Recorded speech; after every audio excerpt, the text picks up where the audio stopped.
Willow Creek was the kind of American small town where secrets were buried deep beneath the roots of ancient oaks and the reputations of one's grandfathers. At 47 Maple Lane, the old Victorian house stood as a silent witness to a century of whispers. Its lavender paint, once vibrant and proud, was now weathered by time, peeling away in thin strips like old parchment. The wraparound porch still held a heavy wooden swing that creaked with a rhythmic, ghostly groan whenever the wind brushed past, a sound that Clara Hawthorne Reed had come to think of as the house's own heartbeat. Clara, now 38, was a woman of quiet strength and deep roots. Her skin was the color of rich mahogany, and her eyes held the weary wisdom of someone who had seen too much loss too soon. She had lived in this house since she was 6 years old, ever since the rainy night a car accident claimed her parents. It was her grandfather, Professor Elias Hawthorne, who had gathered the pieces of her broken world.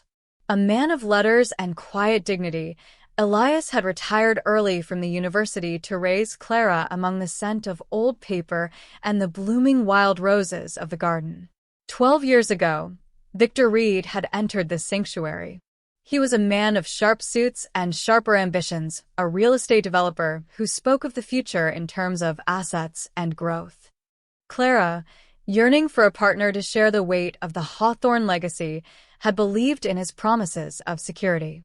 Together, they had Ethan, a boy who possessed Clara's soft brown eyes and his grandfather's unquenchable curiosity. But as Ethan turned 9, the warmth of the house began to seep out through the cracks in the floorboards. Victor had grown distant, his presence in the house feeling more like an intrusion than a homecoming. He was a man obsessed with a world Clara didn't understand, a world of high-stakes deals and cold calculations.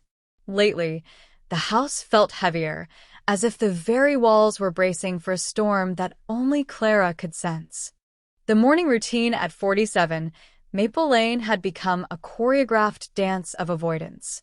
Clara woke every day at 5:30 a.m., long before the sun had fully crested the horizon. She moved through the high-ceilinged rooms like a ghost, her bare feet silent on the original hardwood floors. She found a strange, grounding comfort in the tactile world, the heat of the copper kettle, the weight of the ceramic mugs, and the sharp, acidic aroma of black coffee. She prepared breakfast for Ethan with a level of care that felt like a prayer. Scrambled eggs with melted sharp cheddar, toast cut into perfect triangles, and orange slices arranged in a deliberate smile on a blue willow plate. She set Victor's place with mathematical precision, knowing that even a millimeter of displacement could trigger his cold, silent disapproval. Victor descended the stairs at exactly 7 a.m. He was a man of crisp lines, his shirt starched to the point of rigidity, his silk ties knotted with a perfection that felt aggressive. He sat at the head of the table, his eyes never leaving the leather-bound planner he used to track his conquests. "The coffee is bitter today," he remarked one Tuesday in March, his voice as flat as a dial tone. He didn't look up.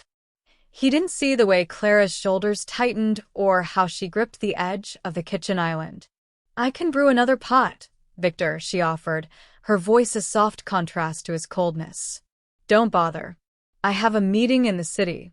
I'll be late tonight. Don't wait up." He pushed the plate of food away, barely touched, as if the love she had poured into the meal was an inconvenience. Ethan arrived 15 minutes later, a whirlwind of uncombed hair and youthful energy. He threw his arms around Clara's waist, breathing in the scent of lavender and flower that always clung to her. "Morning, Mom." He looked at his father with a mixture of hope and hesitation. "Dad, are we still going to the lake this weekend?" Victor checked his watch, the gold reflecting the morning light. "We'll see, Ethan. Work is demanding right now. Real men understand that duty comes before play." The light in Ethan's eyes dimmed just a fraction, a sight that tore at Clara's heart. After they left, the silence of the house settled back in, heavy and suffocating. Clara spent her days at the Willow Creek Public Library, surrounded by the wisdom of dead poets and the laughter of children during story hour. There, she was respected. There, she was seen. But as she walked home each evening past the fading wild roses, she couldn't shake the feeling that she was being erased from her own life. Spring deepened into a humid, heavy summer. The wild roses on the trellis began to drop their petals, leaving the garden floor carpeted in a bruised pink hue. As the temperature rose, the temperature inside the house plummeted. Victor's business trips to the city became more frequent, stretching from overnight stays into entire weekends. He returned with the distant look of a man who had already moved on, his eyes scanning the Victorian crown molding of their home as if calculating its demolition value. One humid night in July, the grandfather clock in the hallway struck 1 a.m. just as the front door creaked open. Clara was sitting upright in the library, the only light coming from a small brass lamp on the mahogany desk. She wasn't reading. She was listening to the house breathe. When Victor entered, his jacket was slung over his shoulder, his gait relaxed in a way it never was around her. He walked into the library, startled to see her. He leaned down to kiss her forehead, a mechanical gesture he had performed 1,000 times, but as he moved closer, a scent hit Clara like a physical blow. It wasn't the sharp, metallic tang of his usual cologne or the smell of expensive steakhouses. It was a floral perfume, soft, cloyingly sweet, and unmistakably feminine. It was the scent of expensive lilies, a fragrance that felt like a foreign invader in their home.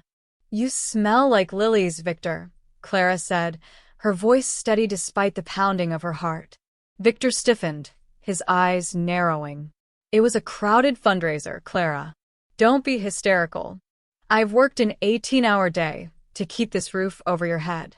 I don't have the energy for your petty insecurities." He turned and walked away, his footsteps heavy on the stairs. The next morning, Ethan sat on the porch swing, his knees pulled to his chest. He was holding a small piece of charcoal, sketching the garden in a tattered notebook. "Mom," he whispered as Clara sat beside him. "Why does Dad smell like the lady from the bank?" Clara's blood ran cold. "What lady, Ethan?" "The one he met for lunch last week. I saw them when Grandma took me for ice cream. She had big hair and smelled like a flower shop." Dad was laughing. "He doesn't laugh like that here." Clara pulled her son close, her chin resting on his head. She realized then that Victor wasn't just leaving her. He was rewriting their history, creating a version of himself that didn't include a librarian wife or a son who preferred books to boardrooms. The betrayal wasn't just in the scent of perfume. It was in the calculated silence he was using to slowly push them out of their own lives. The end of August brought a stifling heat that seemed to press the very air out of the lungs. The garden was a riot of overgrown greenery, the lavender beds drooping under the relentless sun. Clara was sitting on the grass with Ethan, teaching him how to press wildflowers between the pages of an old encyclopedia, when a sleek, black courier van pulled into the driveway. A man in a crisp uniform stepped out, carrying a thick, legal-sized envelope. The paper was high-grade, cream-colored, with the gold-embossed logo of a prestigious city law firm. Clara felt a cold shiver despite the heat as she signed the electronic pad.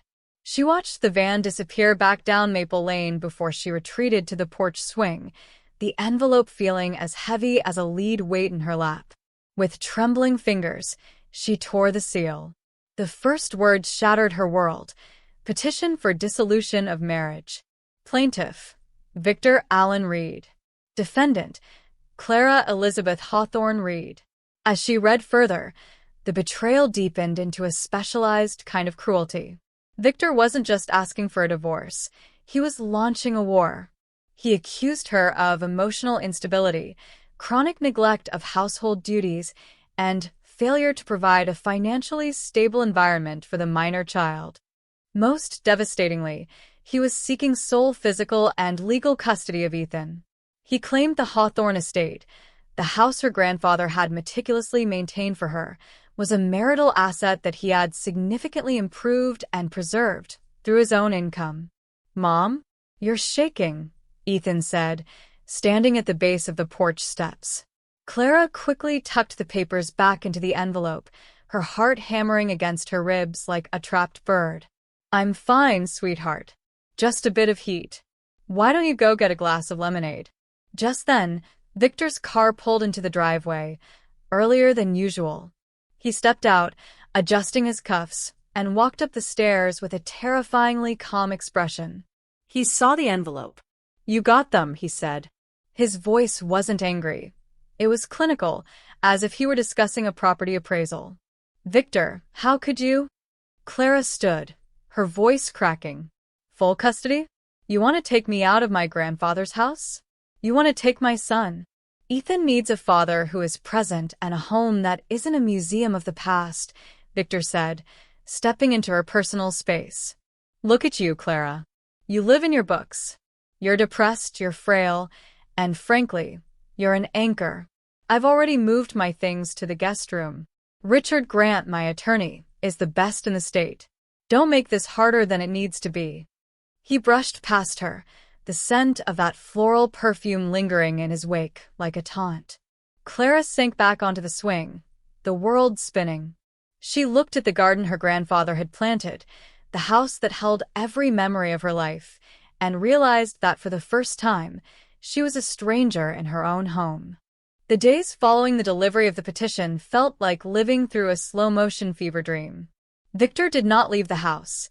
Instead, he occupied the guest room like an invading general, turning the hallways of 47 Maple Lane into a battlefield of cold glances and calculated whispers. Clara found herself walking on eggshells in her own kitchen, afraid that a stray crumb or a misplaced dish would be documented as evidence of her neglect. Desperation drove Clara to the city to meet with Marcus Harland, a man her friend Sarah had described as a lion for the lost. Harland's office was tucked above an old hardware store, smelling of cedarwood and stale coffee. He was an older black man with silver hair and eyes that had seen the worst of humanity but chose to believe in its best. "Mr. Harland," Clara began, her voice trembling as she laid out the financial documents she had managed to print before Victor changed the passwords. "He's drained everything. The savings, the college fund for Ethan, it's all gone. He's even taken my grandmother's pearls from the jewelry box."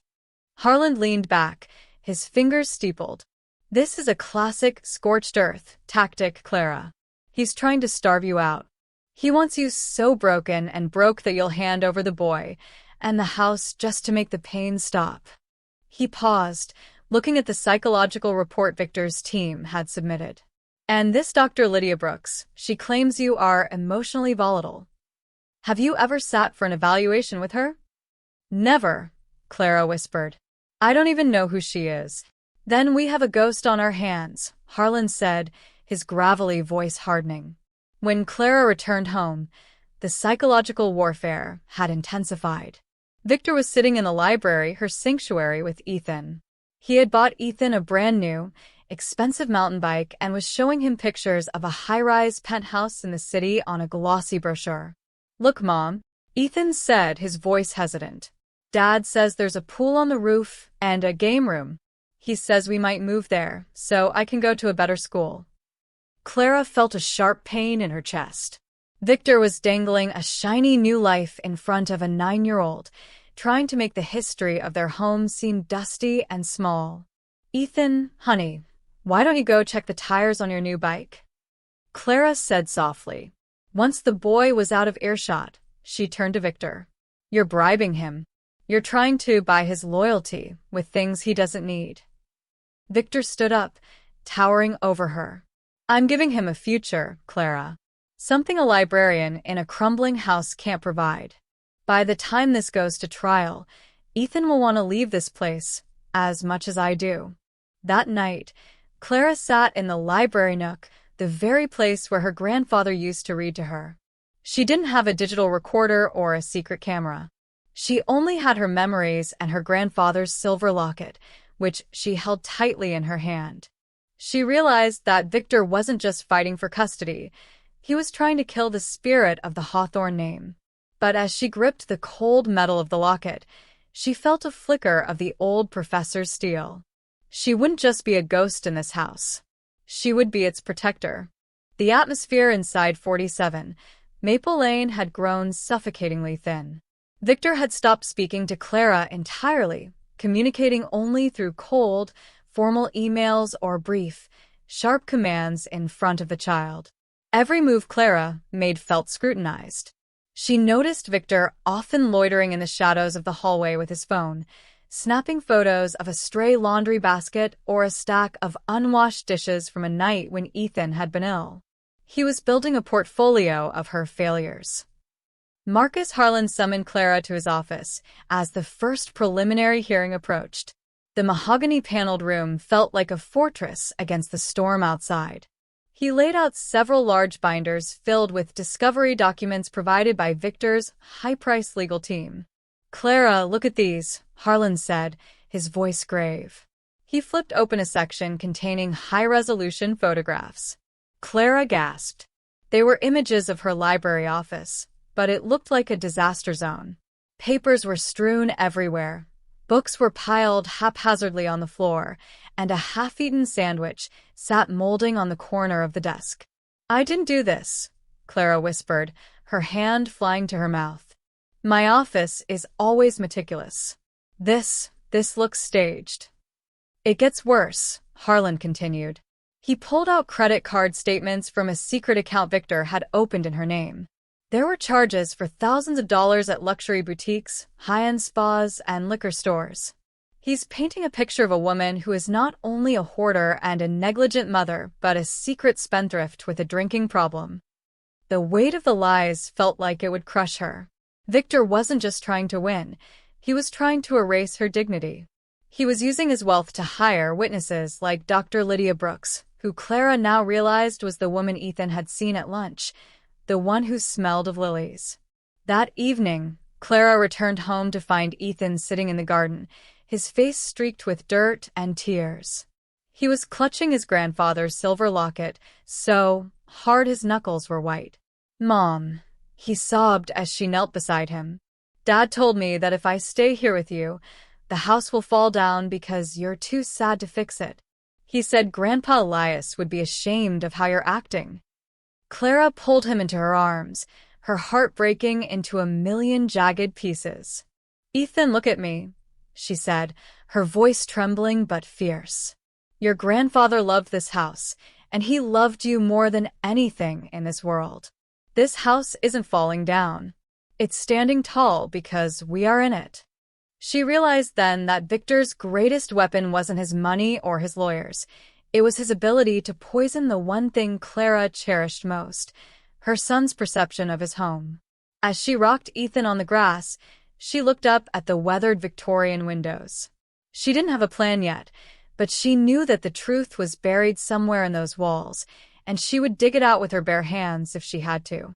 The day of the first major court hearing arrived with a gray, oppressive sky that matched Clara's spirit. The Willow Creek Courthouse was a cold, imposing structure of marble and heavy oak, a place where life-altering decisions were made with the strike of a gavel. Clara wore her best charcoal suit, her hair pulled back in a dignified bun, her only ornament being the silver locket she kept hidden under her blouse for strength. Inside the courtroom, Victor sat at the plaintiff's table, looking every bit the successful, aggrieved father. Beside him was Richard Grant, a man whose smile was as sharp as a razor blade. When Clara took her seat next to Marcus Harlan, she could feel the weight of the gallery's gaze. Neighbors and acquaintances who had heard the whispers Victor had been spreading through the town. Richard Grant opened the proceedings with a brutal efficiency. "Your Honor," he began, his voice echoing in the high-ceilinged room, "this is a tragic case of a woman who has retreated so far into her own mind and the past that she has abandoned the present. We have documented proof of neglect, financial recklessness, and a home environment that is quite literally crumbling." He began presenting the staged photos of Clara's office and the house during her bout with pneumonia. He spoke of the secret credit card debts, painting Clara as a woman living a double life. Then, he called his star witness, Dr. Lydia Brooks. A woman in an expensive cream blazer walked to the stand. As she passed Clara, the scent hit her again, the cloying, sweet smell of lilies. Clara's blood ran cold. This was the woman from the city, the one Ethan had seen laughing with Victor. Dr. Brooks, Grant prompted, tell the court about your observations of Mrs. Reed. Lydia Brooks spoke with a practiced, soothing authority. I have observed Mrs. Reed and the child, Ethan, in various public settings over the last 4 months. I saw a mother who was consistently distracted, often snapping at the child for minor infractions and showing clear signs of deep-seated clinical depression. In my professional opinion, the child is suffering from emotional parentification. He is trying to care for a mother who cannot care for herself. Clara gripped the edge of the table, her knuckles white. It was a masterpiece of fabrication. Every word was a calculated lie designed to make her maternal love look like a mental illness. Marcus Harland stood to cross-examine, but Brooks was elusive, hiding behind her professional credentials and naturalistic observation theories. As they walked out of the courtroom that afternoon, Victor caught Clara's eye. He leaned in, his voice a low, chilling whisper. You should have taken the settlement, Clara. By the time I'm done, even Ethan won't want to look at you. Clara didn't say a word. She watched him walk away with Lydia Brooks, their shoulders brushing in a way that spoke of a deep, secret partnership. She realized then that she wasn't just fighting a divorce, she was fighting a conspiracy. The trial's first week had left Clara feeling like she was drowning in an ocean of gray ink. Victor's lies were now public record, and the town of Willow Creek had begun to tilt its head away when she walked down the street. The once welcoming Victorian house felt colder than ever. The electricity had flickered out twice in 3 days, another calculated move by Victor, who claimed the faulty wiring was just another sign of Clara's inability to maintain the property. Clara sat in Ethan's bedroom that night, watching the moonlight filter through the old oak trees outside. Ethan wasn't sleeping. He was sitting up, his back against the headboard, holding the silver locket tightly. He hadn't touched the expensive bike or the gaming console in days. Mom, Ethan whispered, his voice small and cracking. In court today, that lady who smelled like flowers, she said you were sad because of me. Clara moved to the edge of the bed, her heart shattering. No, Ethan. Never because of you. I am sad because people are saying things that aren't true. But being sad doesn't mean I don't love you with everything I am. Ethan looked down at the locket. Grandpa Elias said that this locket holds the weight of the truth. He told me that when things get loud and scary, I should listen to what the house remembers. He opened the locket, staring at the tiny, faded photo of a younger Professor Elias holding a baby Clara. The next morning, Victor was in a celebratory mood. He was packing a suitcase for another trip, whistling a tune that felt like a victory march. He had become careless in his arrogance. He left his leather satchel open on the mahogany dining table, the same table where Elias had taught Clara her first words. While Victor was upstairs, Clara approached the table. She wasn't looking for a digital recorder or a hidden camera. She was looking for a thread to pull. She saw a handwritten note on a notepad from a local hotel, the Willow Inn. It wasn't in Victor's handwriting. It was in the elegant, loopy script of Dr. Lydia Brooks. The staging is perfect, V. The photos of the messy office will seal it. Once the judge sees the alcohol receipts I planted in her grocery orders, she's finished. Meet me at 8 for the final payment. Clara's breath hitched. It wasn't a digital file, but a physical piece of evidence, a confession of fraud. But as she reached for it, she heard Victor's heavy footsteps on the landing. She barely had time to pull back before he entered the room. Looking for something, Clara? He asked, his eyes cold and predatory. Just clearing the table, Victor, she replied, her voice remarkably calm. She realized then that Victor didn't just want the house or the boy. He wanted to destroy the very idea of Clara Hawthorne Reed. But Ethan was watching from the doorway, his hand over the locket. He saw the note. He saw his mother's fear. And in that moment, the boy who had spent his life in a library understood that sometimes you have to find the ending of the story yourself. The final hearing was scheduled for Friday morning. The air in Willow Creek had turned crisp with the first hint of autumn, but inside the Victorian house, the tension was hot enough to burn. Victor had become a shadow of his former self, no longer just distant, but openly triumphant. He moved through the rooms with the swagger of a man who had already won, talking loudly on his phone about renovations he planned to make to the house once Clara was evicted.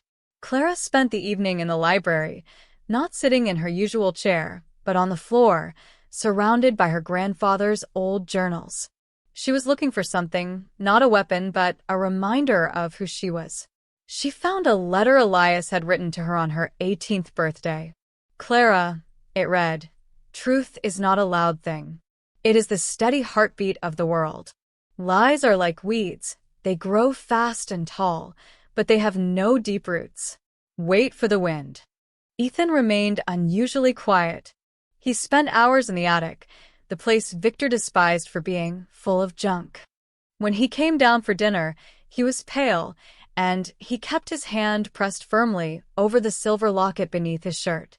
He barely ate the stew Clara had made, his eyes darting toward Victor with a look of profound, silent judgment. "What are you staring at, kid?" Victor snapped, swirling a glass of expensive bourbon, the same brand that had appeared on the fraudulent credit card statements. "Nothing, Dad," Ethan said softly. "I was just thinking about what Grandpa said about secrets." Victor laughed, a harsh, grating sound. "Your grandpa was a dreamer who died with a house full of dust. I'm a man who builds things. You do well to learn the difference."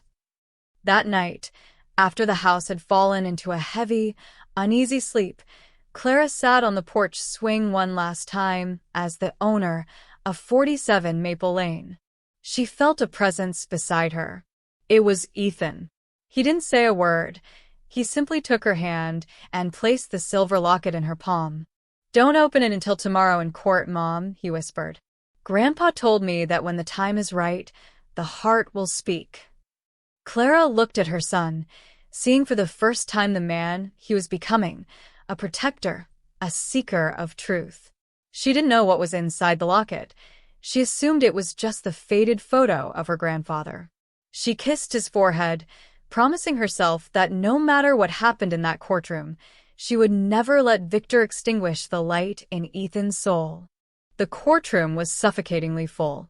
The air was thick with the scent of old wood and the nervous energy of a town waiting for a fall from grace.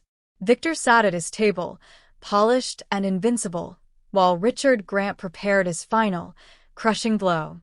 Clara felt a strange, cold calm.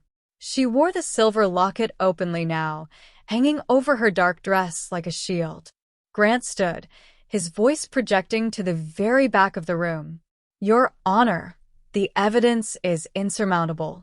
We have a mother who is financially irresponsible, emotionally unstable, and physically unable to maintain the Hawthorne legacy. It is time to provide Ethan with the stability only his father can offer. We ask for the immediate transfer of custody and the liquidation of the Maple Lane property." The judge, a stern woman with eyes like flint, turned to Marcus Harland. "Does the defense have anything further before I rule?" Harland looked at Clara, then at Ethan, who was sitting in the front row, his small face set in a mask of determination. "Your Honor," Harland said, his voice like rolling thunder, "truth is often found in the places we forget to look. My client's son has something he wishes to present to the court." The room erupted in whispers. Victor stood up, his face reddening. "This is a circus. The boy shouldn't be involved." "Sit down, Mr. Reed," the judge snapped. She beckoned Ethan forward. Ethan walked to the bench, his school shoes clicking on the marble floor. He didn't look at his father. He looked only at the judge. He took the silver locket from his mother's neck and handed it to the woman on the bench. "My grandpa Elias told me stories about justice," Ethan said, his voice clear and steady. He said that sometimes the truth needs a place to hide until it's safe. Inside the locket, behind the picture, there isn't a machine, Your Honor. There is my grandfather's last will and a letter he made me promise to keep. The judge opened the locket. With a pair of tweezers, she pulled out a tiny, tightly coiled piece of translucent paper, onion skin paper from the professor's old typewriter. As she unrolled it, the room went silent. It was a codicil to the original will, witnessed and notarized by a local clerk years ago, hidden in plain sight. It stated that the house and all Hawthorne assets were to be held in an irrevocable trust for Ethan, with Clara as the sole trustee. It specifically barred any spouse from claiming the property. But there was more. Tucked behind the paper was a small, handwritten confession Ethan had found in the attic, a letter Victor had written to a business partner years ago, detailing his plan to marry into the Hawthorne estate specifically to sell it off to cover his rising debts. It was a blueprint of his long-term fraud. Victor's face went from red to a ghostly, sickly white. The evidence he had staged, the photos, the receipts, all withered in the face of the professor's foresight. The judge looked from the paper to Victor, her expression one of pure iron. Mr. Reed, it appears you didn't just marry a woman. You attempted to hijack a legacy. And you failed. The courtroom, once a theater of Victor's carefully constructed lies, had become the site of his total undoing. As the judge finished reading the hidden documents, the silence was broken only by the sound of Victor's heavy, panicked breathing. The evidence he had gathered, the staged photos of the messy house, the fraudulent receipts, suddenly looked like what they were: the desperate gasps of a con man. The judge turned her gaze toward Dr. Lydia Brooks, who was attempting to slip out of the gallery. "Stay right where you are, Dr. Brooks. Bailiff, secure the doors." The judge's voice was like ice. The documents recovered from this locket, combined with the evidence of financial manipulation, suggest a criminal conspiracy to commit custodial interference and fraud. The tide turned with a ferocity Victor hadn't anticipated. Marcus Harlan seized the moment, presenting a final piece of physical evidence Ethan had retrieved from his father's office, a ledger of payments made to Dr. Brooks, disguised as consulting fees for a real estate project that didn't exist. "Your Honor," Harlan declared, "Mr. Reed didn't just want a divorce. He wanted to strip my client of her son, her home, and her very identity to pay off his gambling debts in the city. He used his position of trust to systematically abuse this woman and child." The judge didn't hesitate.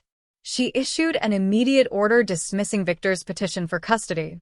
Instead, she granted Clara sole legal and physical custody of Ethan and ordered Victor to vacate the Maple Lane property within 2 hours under police escort.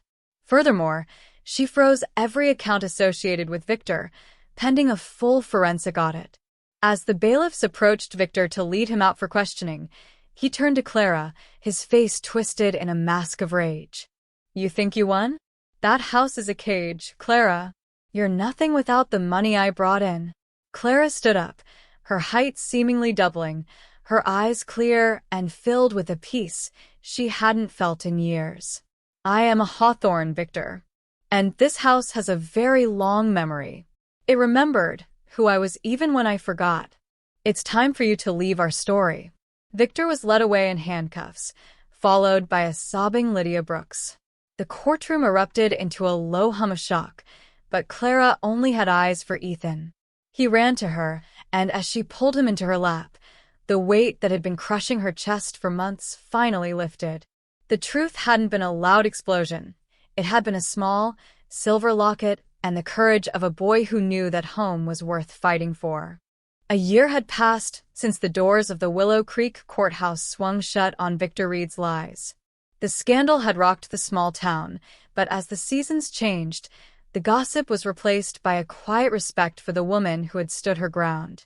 Victor had been sentenced for fraud and perjury, and the city penthouse he had bragged about was sold to repay the funds he had stolen from Clara's family estate. The Victorian house at 47, Maple Lane no longer looked like a fading ghost. With the recovered money, Clara had meticulously restored its grandeur. The lavender paint was fresh and vibrant once more, and the white trim gleamed under the autumn sun. The wraparound porch no longer creaked with a ghostly groan. It hummed with the sound of a new life. Clara had transformed the legendary library into a community hub. Every Saturday, the Hawthorne Story Hour brought children from all over Willow Creek to sit on the plush new rugs and listen to Clara read. She had also finally finished her own book, a story about a boy and a silver locket, which sat proudly on the shelf next to her grandfather's favorites. Ethan had grown taller, his shoulders broader, and the shadow of fear had completely vanished from his eyes. He still kept the silver locket on his nightstand, but he no longer needed to hide behind it. On this particular afternoon, he was in the garden, helping Clara plant a new row of perennial lilies, the real kind, whose scent was sweet and pure, untainted by betrayal. A kind-faced man, the local history teacher who had helped Clara research the Hawthorne archives, walked up the driveway with a basket of apples. Clara smiled at him, a genuine, warm expression that reached her eyes. "Mom," Ethan called out, wiping dirt from his hands. "Do you think the house is happy now?" Clara looked up at the towering Victorian gables, the sun reflecting off the polished windows. She felt the presence of Professor Elias in the rustle of the leaves and the scent of the soil. "I think the house is finally at peace, Ethan," she said, taking his hand. "It kept our secrets until we were strong enough to tell them. Now, it's just a place for us to grow." The truth had indeed found its way to the light, and in the heart of Willow Creek, the Hawthorne legacy wasn't just a memory anymore. It was a living, breathing promise of a future built on love, courage, and unbreakable truth. This was the story of Clara and Ethan, a reminder that no matter how deep a lie is buried, the truth will always find its way to the light. If this story touched your heart, please give this video a like. We would love to know which city or country you're watching from. Please let us know in the comments below. To make sure you never miss our upcoming stories of courage and justice, hit the subscribe button and turn on the bell icon. Thank you for listening, and we'll see you in the next story.